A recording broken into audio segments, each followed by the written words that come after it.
पूरे देश में घमासान है। दीदी बनाम ईडी की लड़ाई और बड़ी हो गई है। ईडी का छापा वर्सेस ममता की एफआईआर।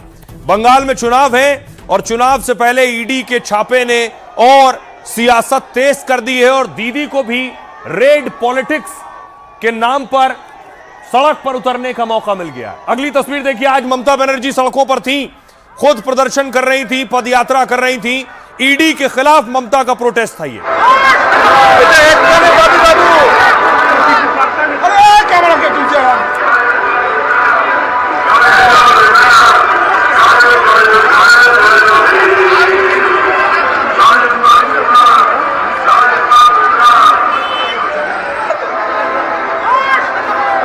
ये तस्वीरें आप देख रहे हैं। कल ईडी की रेड हुई। ममता बनर्जी की पार्टी के जो रणनीति बनाते हैं चुनाव की, उनके ऑफिस पर, और उसके बाद ममता बनर्जी सड़कों पर उतरी थी। एक तरफ ममता ईडी के खिलाफ सड़कों पर उतरी थी तो दूसरी तरफ बीजेपी ममता के खिलाफ सड़कों पर उतरी थी। बीजेपी महिला मोर्चा टीएमसी के खिलाफ प्रदर्शन कर रही थी।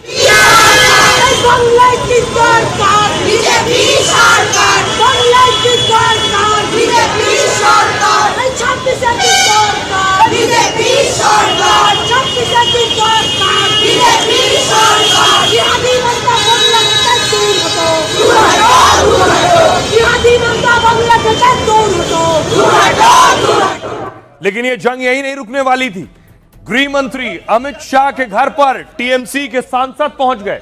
गृह मंत्री के घर पर प्रदर्शन करने लगे। बंद करो, बंद करो, लोकतंत्र की हत्या बंद करो, बंद करो, बंद करो, लोकतंत्र की हत्या बंद करो, बंद करो, बंद करो, लोकतंत्र की हत्या बंद करो, बंद करो, बंद करो, बंद करो, बंद करो, लोकतंत्र की हत्या बंद करो, बंद करो, बंद करो, लोकतंत्र की हत्या।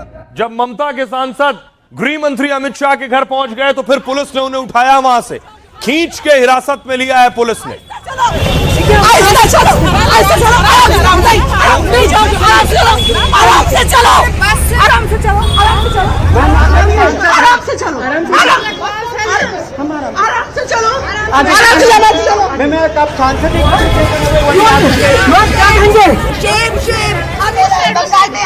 जीतेंगे, जो भी कर ले, जो भी कर ले, इस बीजेपी को हम हरा के रखेंगे, जो भी कर ले।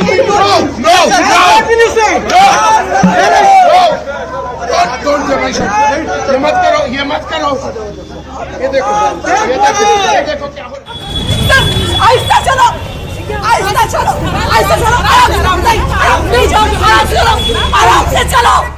तो बीजेपी के सांसदों को एक तरफ उठाया गया दिल्ली में, दूसरी तरफ देखिए टीएमसी के खिलाफ बीजेपी प्रदर्शन कर रही थी बंगाल में।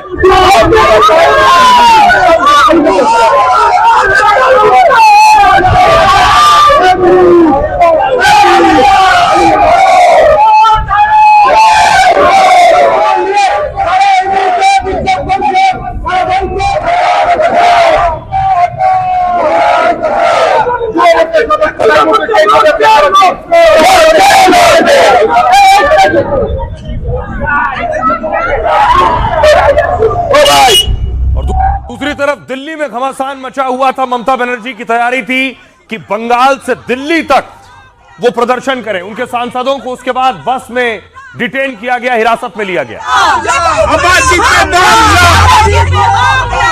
दीदी আমাদের বাঘিনী, আমরা তার সৈনিক। বাংলা প্রত্যেককে যেভাবে আজকে উঠিয়ে নিয়ে এলো, প্রত্যেকটা এমপিকে যে অসম্মান করলো। हमारी जो महिला सांसद थी उनके साथ अभद्र व्यवहार किया, उनको जबरदस्ती उठाया गया। গণতন্ত্রের নামে বিজেপি যে চালাচ্ছে আমাদের ভারতবর্ষের প্রত্যেকটা লোক তা দেখতে পাচ্ছে। গণতন্ত্রের হত্যা হচ্ছে। বিরুদ্ধে লড়াইটা এইভাবেই লড়তে হবে, ভয় পেয়ে লড়লে চলবে না। ইডি সিবিআই अब देखिए जरा दूसरी तरफ ममता बनर्जी विक्ट्री साइन दिखा रही थी। ममता बनर्जी की जो पदयात्रा थी वो पहुंची मंच तक और विजयी निशान दिखाते हुए ममता बनर्जी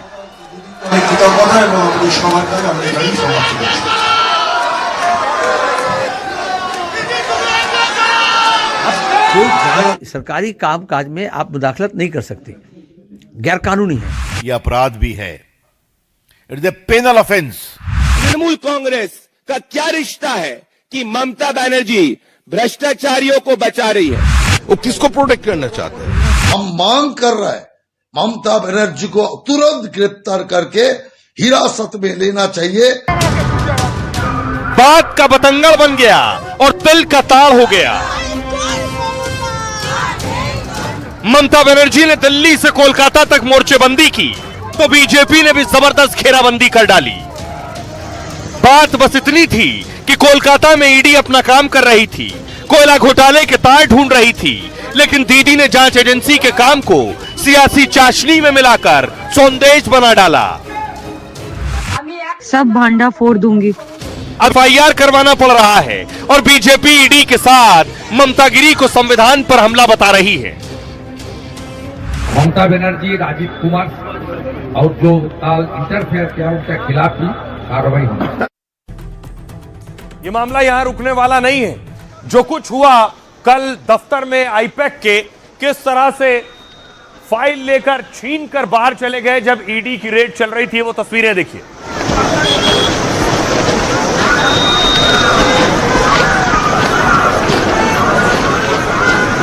ममता बनर्जी पर आरोप लगा रही है कि ममता बनर्जी फाइल ले गई। आरोप लगा कि ममता बनर्जी के साथ जो लोग थे, टीएमसी के लोग थे, वो फाइल उठाकर ममता बनर्जी की गाड़ी में जाकर रख दिया। इस फाइल में आखिर क्या था? ईडी रेड करने गई। अब देखिए, ममता बनर्जी ने ईडी के खिलाफ एफआईआर करा दी है। जी हां, पहली बार शायद आप सुन रहे होंगे कि ईडी के खिलाफ भी मुकदमा दर्ज करा दिया। बंगाल में छापेमारी के बाद ईडी के खिलाफ एफआईआर है। ममता सरकार ने ईडी के खिलाफ दो एफआईआर करवाई। आईपैक के हेड प्रतीक जैन के घर दफ्तर पर छापेमारी हुई। ममता बनर्जी खुद ईडी की इस छापेमारी का विरोध कर रही हैं। छापे के दौरान ही कल ममता मौके पर खुद पहुंच गई। ममता बनर्जी ने ईडी के खिलाफ केस दर्ज कराया। चोरी, आपराधिक घुसपैठ, इलेक्ट्रॉनिक सबूतों की चोरी का आरोप लगाया। कोलकाता और विधाननगर पुलिस ने एफआईआर दर्ज की है। एक केस बंगाल पुलिस ने खुद संज्ञान लेते हुए ईडी के खिलाफ दर्ज कर लिया। इसमें सरकारी कर्मचारियों को काम करने से रोकने, गलत तरीके से हिरासत में रखने के आरोप लगाए गए हैं। दोनों मामले अज्ञात लोगों के खिलाफ दर्ज किए गए हैं। किसी एफआईआर में किसी ईडी अधिकारी का नाम नहीं। दोनों एफआईआर बंगाल पुलिस ने इन पर जांच शुरू कर दी है। कल दरअसल आईपैक दफ्तर पर ईडी ने छापेमारी की थी। आईपैक एक राजनीतिक कंसल्टेंट फर्म है। प्रतीक जैन आईपैक के डायरेक्टर हैं और आईपैक 2021 से टीएमसी के लिए काम कर रही है। 2026 चुनाव में भी टीएमसी के लिए रणनीति बना रही है। आईपैक दफ्तर पर छापे की वजह गोवा चुनाव बताया जा रहा है। दरअसल आरोप यह है कि कोयला घोटाले का पैसा आईपैक के पास भी पहुंचा है और ईडी का दावा है कि हवाला के जरिए 20 करोड़ रुपए गोवा भेजा गया। ईडी के मुताबिक अनूप माझी और उसके साथियों ने कोयला चोरी से मिले धन को गोवा भेजा है। यह पैसा 2022 के गोवा चुनाव में इस्तेमाल किया गया। टीएमसी ने प्रचार के लिए आईपैक को यह पैसा दिया। 2022 में टीएमसी ने गोवा में अपने उम्मीदवार उतारे थे और आईपैक से चुनावी रणनीति में वहां मदद ली थी। इसके बदले आईपैक को भुगतान किया गया, यह आरोप है। अब सुनिए जरा ममता बनर्जी क्या कह रही हैं और बीजेपी के नेता रविशंकर प्रसाद क्या कह रहे हैं। मुझे जेल भेजा तो दुनिया तुम्हारे खिलाफ कर दूंगी। आप एक दिन के लिए मुझे परेशान कर सकते हो, लेकिन मुझे रोक नहीं पाओगे। वो बंगाल पर कब्जा करना चाहते हैं, जैसे उन्होंने महाराष्ट्र में किया। वो इसे कोयला घोटाला बताते हैं, लेकिन इसका पैसा कहाँ गया? मेरे पास पेन ड्राइव है। मुझे छेड़ोगे तो छोड़ूंगी नहीं। कानून के छात्र के रूप में हम कहना चाहेंगे यह अपराध भी है।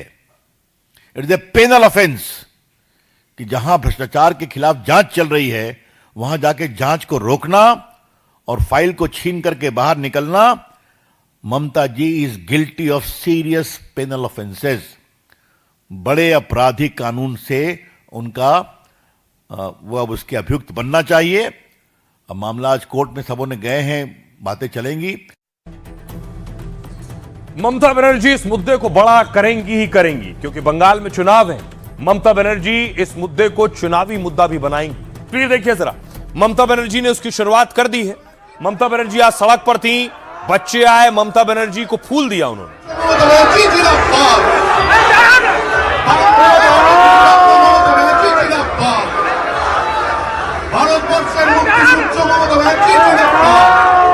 और यही वजह है कि देखिए ममता बनर्जी और ईडी इस मुद्दे को कोर्ट तक ले गई।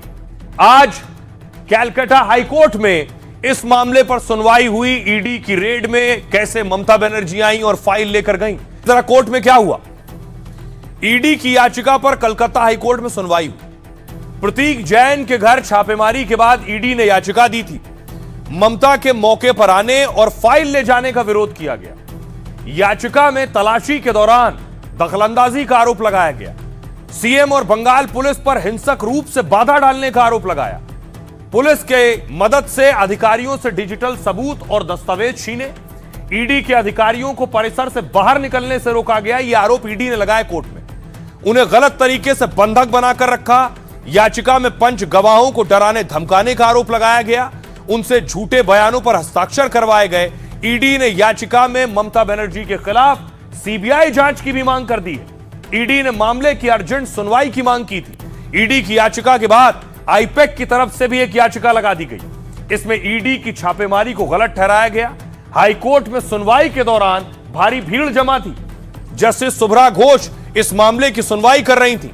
कोर्ट परिसर में अफरा तफरी और हंगामे जैसा माहौल बन गया। भारी भीड़ की वजह से कोर्ट में भगदड़ जैसी स्थिति बन गई और हंगामे और अफरा तफरी के बाद जज ने सुनवाई टाल दी। अब 14 जनवरी को ईडी की याचिका पर सुनवाई होगी। सुनिए जरा, महुआ मोइत्रा जो आज गृह मंत्री अमित शाह के घर के बाहर प्रदर्शन करने पहुंची थी, वो क्या कह रही हैं, और सुनिए जरा बीजेपी की नेत्री क्या कह रही है।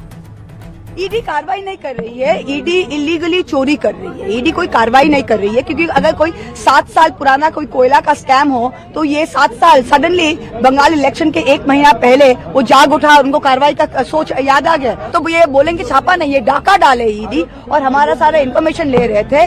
और वहाँ हमारा फर्ज बनता है, ये हमारा पार्टी का इन्फॉर्मेशन है कि वो हम प्रोटेक्ट करें। और उसीलिए ममता बनर्जी वो शेरनी है, वो जाके उनका डाके पे वो खुद उल्टा रिवर्स छापा दे दिया, उनको रोक दी। सब लोग स्ट्रीट ड्रामा कर रहा है, सबको मालूम है क्या कर लेंगे होम मिनिस्टर को बोल के। अगर जो चोरी किया है, चोरी को रोको भाई, चोरी को रोको। चोरी का एविडेंस आईपैक के ऑफिस में है, वहां पे जाके देखो। यहाँ पे होम मिनिस्टर के पास क्यों आए हो? सब लोग अपना अपना नाम ऊपर करने के लिए, नंबर्स बढ़ाने के लिए सब लोग लड़ रहे हैं। सबको पता है ये कुछ नहीं चलेगा। पूरा भारत देख रहा है कि टीएमसी करप्टेड पार्टी है और टीएमसी इतना करप्शन किया, इतना चोरी किया, और इसलिए चोरी का फाइल खुद ममता बनर्जी ने बंगाल फाइल्स लेके कल भाग रहे थे। अब देखिए जरा कैसे इस पूरे मसले को चुनाव में उठाया जा सकता है। तस्वीर आप देख रहे हैं, ये दीदी के भतीजे अभिषेक बनर्जी रैली कर रहे थे, उनकी रैली की तस्वीर है। আর আপনাদের কোনো সমস্যা থাকলে আপনারা সরাসরি তো বাইরে থাকে কাজ করছেন, সেই লড়াইটা ছিল ইংরেজদের বিরুদ্ধে। জয় বাংলা। अब देखिए इस पर सियासी बवाल हो गया। बेशक कांग्रेस ऐसे साथ नजर आए, लेकिन वो भी दीदी पर सवाल उठा रही। देखिए क्या कह रहे हैं अभिषेक बनर्जी। कह रहे हैं लोकतंत्र को सजा दी जाती है, अपराधियों को इनाम दिया जाता है, एजेंसियों को हथियार बनाया जाता है, चुनाव में हेरफेर किया जाता है, प्रदर्शनकारियों को जेल भेजो, बलात्कारियों को जमानत दो। यह बीजेपी का नए भारत का वर्जन है। अमित मालवीय कह रहे हैं, बीजेपी आईटी सेल के हेड, पश्चिम बंगाल में कानून व्यवस्था पूरी तरह चरमरा गई है। ममता बनर्जी कोयला तस्करी और मनी लॉन्ड्रिंग के आरोपी एक निजी फर्म को बचाने के लिए ईडी से आपत्तिजनक फाइलें छीनने में व्यस्त हैं। महबूबा कह रही है ममता बनर्जी बहादुर हैं, वो एक शेरनी है, वो बेहतर ढंग से मुकाबला करेंगी, वो सरेंडर नहीं करेंगी। संजय निरुपम कह रहे हैं पश्चिम बंगाल की मुख्यमंत्री ममता बनर्जी ने जो किया वो शर्मनाक भी है और दर्दनाक भी। संविधान में स्थापित संघीय ढांचा फिर काम कैसे करेगा? सुनिए जरा, आइए अब आपको सुनवाता हूं, सुनिए जरा सियासतदान क्या कह रहे हैं।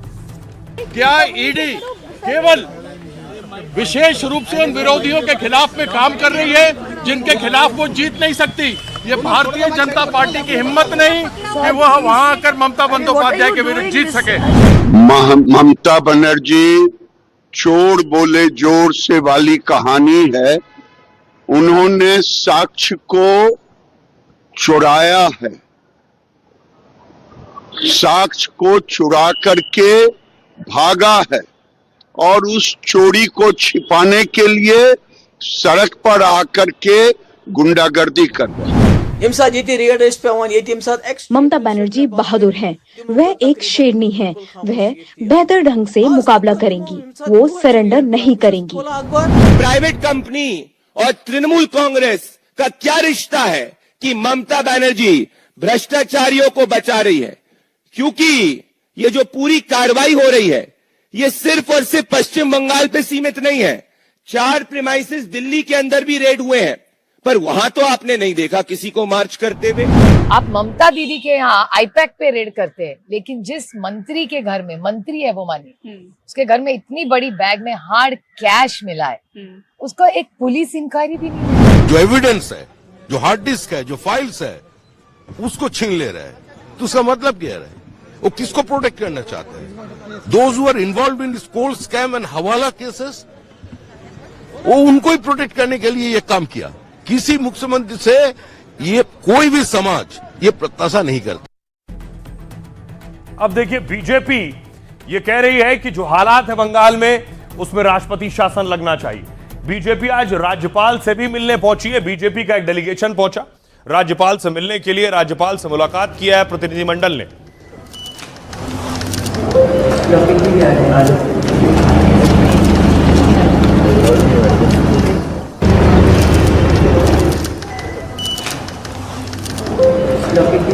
अब देखिए जरा, क्या बंगाल में राष्ट्रपति शासन लग सकता है?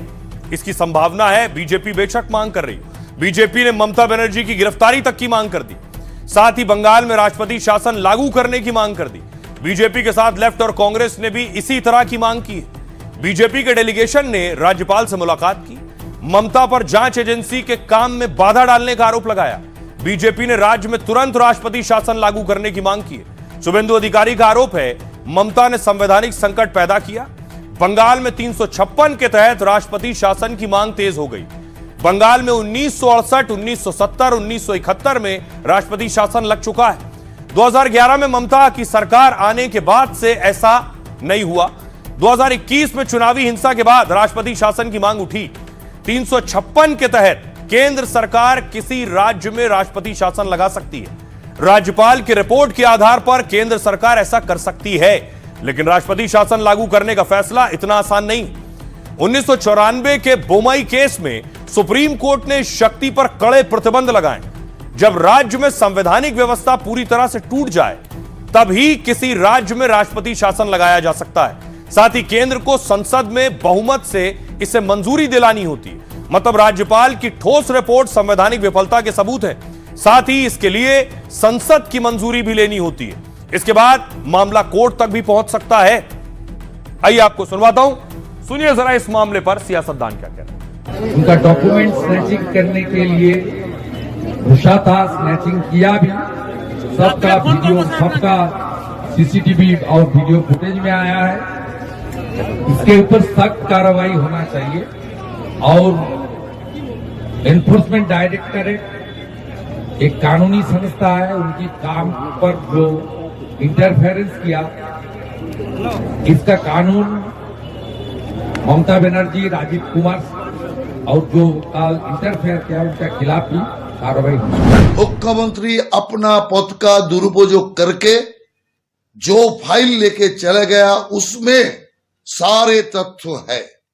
इसीलिए मुख्यमंत्री ऐसा करके अदालत का अवमानना किया, जो तदंत चल रहा है उसमें बाधा डाला और जो फाइल चोरी किया वो चोरी किया।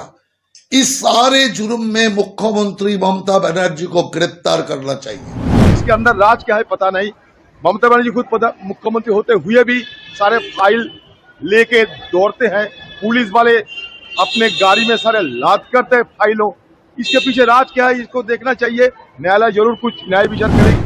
नहीं, कोई एजेंसी अगर जांच करती है उस वक्त किसी बाहर का कोई को दखलंदाजी नहीं कर सकता। पार्थ चटर्जी जब मुख्यमंत्री है, उनके यहाँ जब रेड होता है तब ममता बनर्जी नहीं जाती है, जो उनका सेकंड इन कमांड था। लेकिन प्रतीक जैन के यहाँ पे वो पहुंच गए, क्यों? तो जो काला धन का मामला है, जो चुनावी घपले का मामला है, ये तमाम दस्तावेज उसके पास रखा है। अपने मुख्यमंत्री का जो पद का दुरुपयोग करके पुलिस को लेके घुसी और वहां से सीधा बोलता हूं जो प्रमाण है उसको चोरी करके लाई और उससे वो खुद साबित कर दी कि चोर के दाढ़ी में तिनका।